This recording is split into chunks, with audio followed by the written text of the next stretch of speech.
Struktur dan konsep kepemimpinan dalam masyarakat.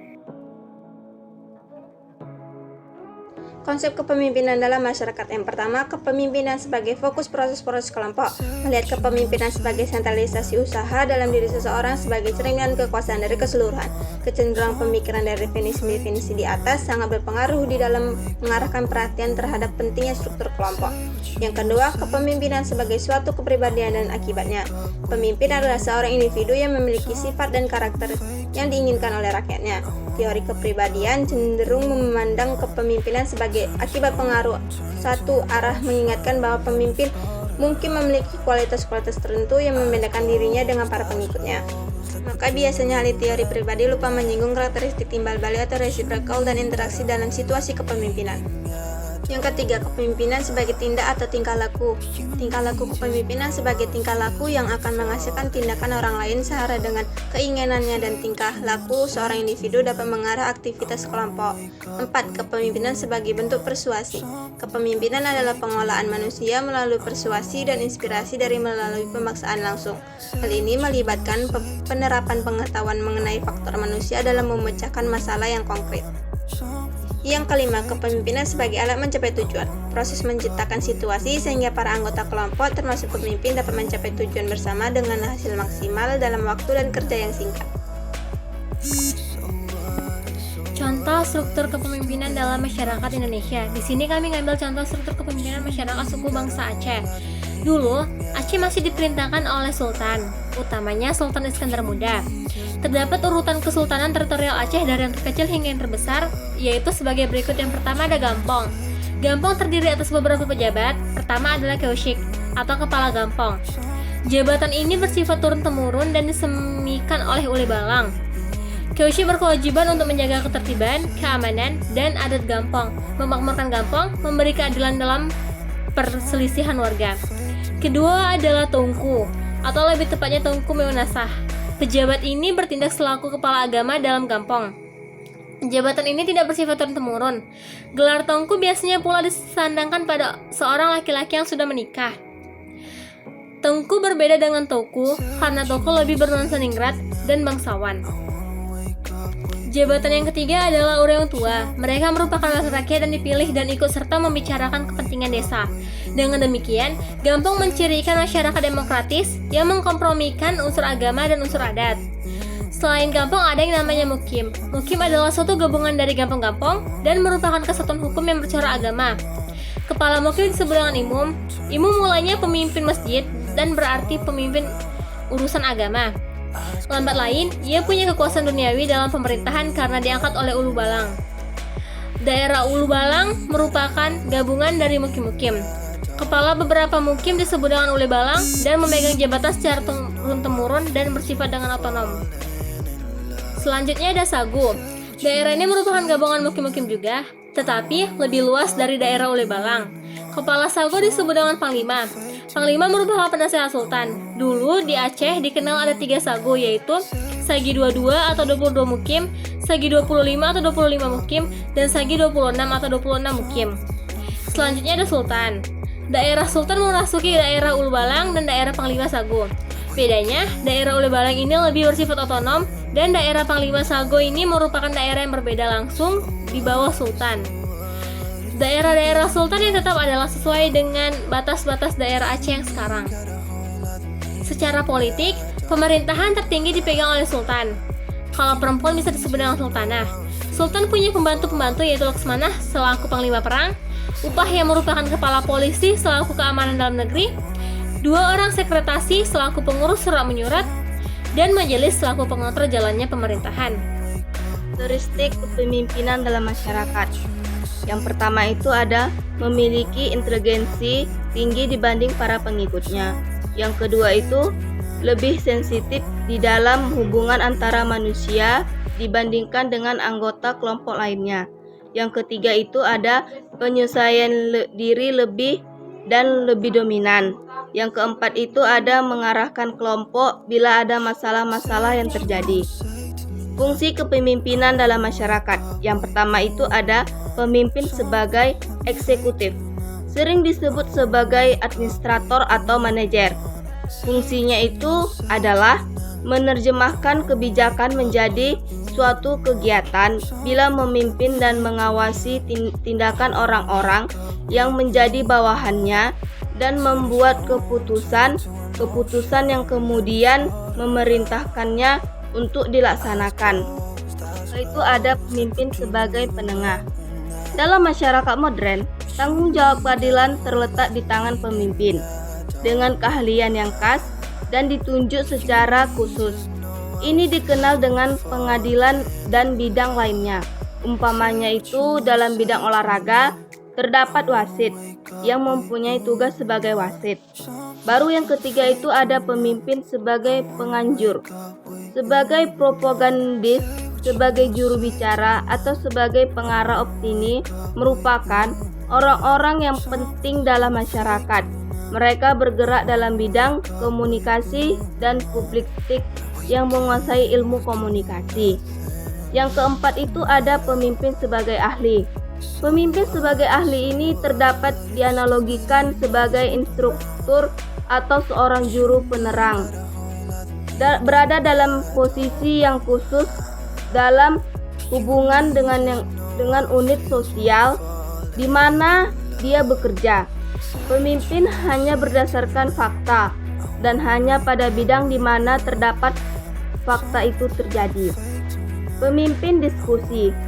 Tipe pemimpin yang seperti ini dapat dijumpai dalam lingkungan kepemimpinan dan demokrasi di mana komunikasi menegangkan peran yang sangat penting yang secara lengkap memenuhi kriteria kepemimpinan demokratis ialah orang yang menerima perannya sebagai pemimpin diskusi.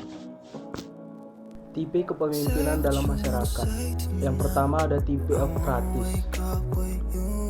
Tipe autokratis itu memiliki ciri-ciri. Yang pertama, menganggap organisasi sebagai milik pribadi. Yang kedua, mengidentifikasi tujuan pribadi dengan tujuan organisasi. Yang ketiga, menganggap bawahan itu sebagai alat semata-mata. Yang keempat, tidak mau menerima kritik, saran, ataupun pendapat. Yang kedua ada tipe militeristis. Seorang pemimpin dengan tipe ini tidak berarti selalu seorang pemimpin dari organisasi militer. Seorang pemimpin yang bertipe militeristis adalah pemimpin yang memiliki ciri-ciri sebagai berikut. Pertama, dalam menggerakkan bawahannya lebih sering menggunakan sistem perintah. Yang kedua, dalam menggerakkan bawahannya senang bergantung pada pangkat dan jabatannya. Yang ketiga, senang pada formalitas yang berlebih-lebihan. Yang keempat, menuntut disiplin yang tinggi dan kaku dari bawahan. Tipe yang ketiga adalah tipe paternalistis.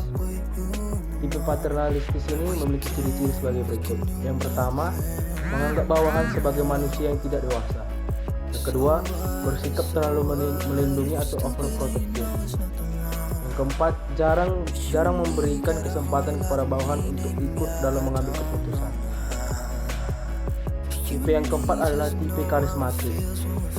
Seorang pemimpin yang memiliki tipe karismatis mempunyai daya penarik yang amat besar, oleh karena itu pada umumnya memiliki pengikut dalam jumlah yang sangat besar.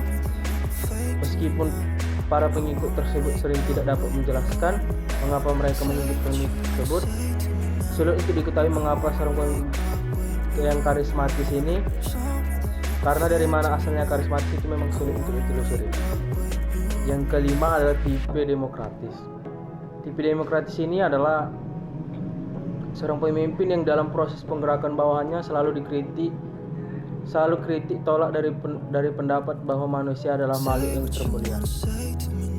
Lalu selalu berusaha menyelaraskan kepentingan dan tujuan organisasi dengan kepentingan dan tujuan pribadi dari para bawahannya. Senang menerima saran. Materi selanjutnya adalah studi kasus. Desa Suci merupakan kategori desa swasembada yang terletak 4 km dari pusat Kecamatan Mayar.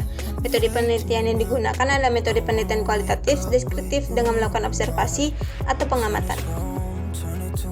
Sedangkan penelitian dipakai oleh penulis adalah jenis deskriptif kualitatif yang mempelajari masalah-masalah yang ada serta tata cara kerja yang berlaku.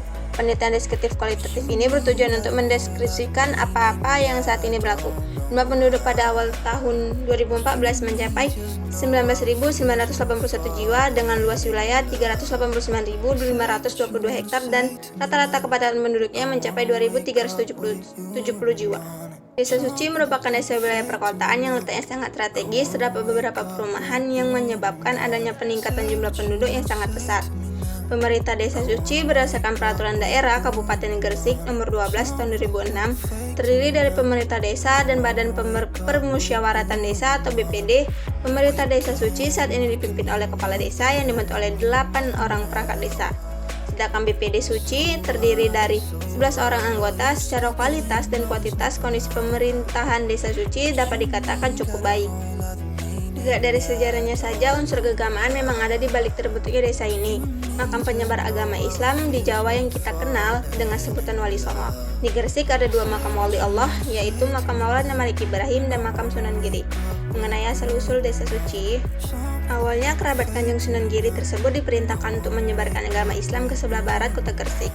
Semula kerabat tersebut tiba di sebuah tempat di ujung selatan Desa Suci, yaitu bertempat di Kampung Kolaman.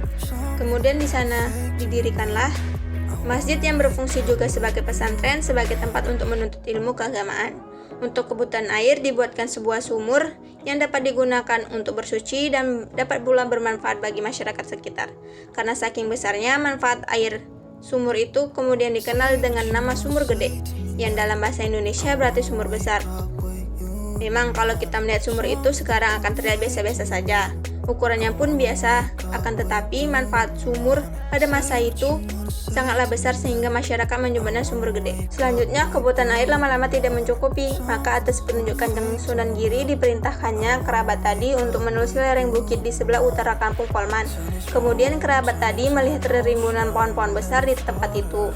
Ada pohon randu, pohon beringin, pohon abar, pohon kayu tangan, dan pohon pesono yang membentuk sebuah gerumbul. Telah ditemukannya sumber air yang sangat besar. Kemudian masjid yang ada di Polman atau Kampung Asem Manis dipindahkan ke dekat sumber air suci, dan desa tempat sumber air berada kemudian menjadi pusat desa suci. Dalam hal pembangunan desa, yang utama memanglah peran seorang kepala desa. Kepala desa sebagai bagian integral pembangunan desa, memegang tugas yang lebih besar termasuk tanggung jawab pada masyarakat desa dibanding pemerintah atasan yang memberi tugas dan wewenang. Pemimpin formal adalah orang yang berada dalam organisasi atau lembaga tertentu ditunjuk sebagai pemimpin berdasarkan keputusan atau pengakuan resmi untuk mengaku suatu jabatan dalam struktur organisasi dengan segala hak dan kewajiban yang berkaitan dengannya untuk mencapai sasaran organisasi yang dimaksud pemimpin formal. Dalam jurnal ini adalah kepala desa merupakan pemimpin formal, yaitu orang yang tidak mendapatkan pengangkatan formal sebagai pemimpin.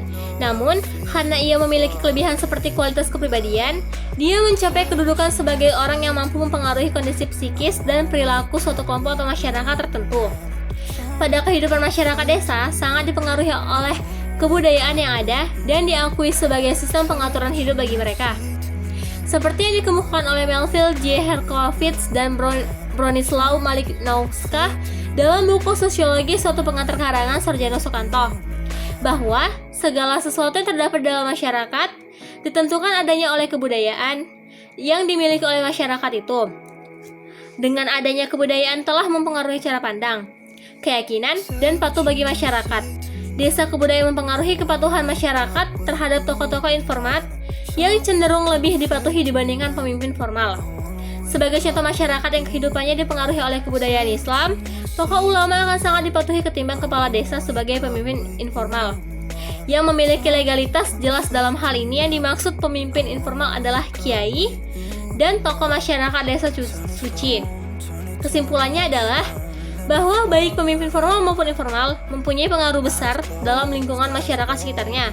Baik pemimpin formal maupun informal juga dapat melakukan kerjasama dalam menggerakkan masyarakat di berbagai kesempatan. Yang terpenting di sini adalah bagaimana menciptakan lingkungan yang kondusif dan harmonis di lingkungan desa dan menjadikan setiap unsur yang ada dalam masyarakat dapat bersatu guna kebaikan bersama. Sekian dari hasil presentasi kami. Jika ada yang kurang, maka kami mohon maaf. Saya tutup video pembelajaran kali ini. Assalamualaikum warahmatullahi wabarakatuh. Sampai jumpa.